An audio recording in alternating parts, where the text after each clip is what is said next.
আসসালামু আলাইকুম রহমতুল্লাহ। দেশ এবং প্রবাস থেকে যারা আমার ভিডিওটি দেখছেন, আজকে এই আমার ভাগিনা মোহাম্মদ মহিবুল্লাহকে নিয়ে কাঁচা আম বানালাম। আসলে অন্যরকম একটা স্বাদ। দেখেন আমার ভাগিনা সুন্দর করে লম্বা, আমাদের দেশীয় ভাষায় টোডা বলে তাকে, টোডা দিয়ে আম পাড়তেছে। এই আমগুলাই আমরা একটু পরে বানাবো ইনশাল্লাহ।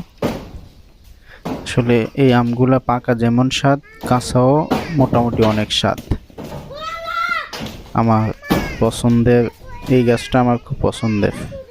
এই গাছের আম খুব মিষ্টি, পাকলে অনেক। আমার ছোট ভাগিনা মোহাম্মদ আসাদুল্লাহ আম কুড়িয়ে এনে তার বড় ভাইকে দিচ্ছে।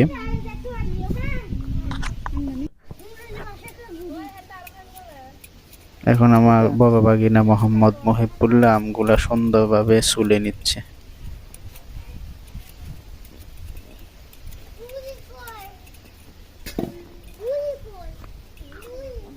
মোটামুটি সোলার কাজ শেষ পর্যায়ে। এই দেখেন, উফ, দেখে মুখে জিভে জল চলে আসছে। খুব সুন্দর আম মাখানিটা, অনেক সুন্দর দেখা যাচ্ছে, কালারটাও সেই।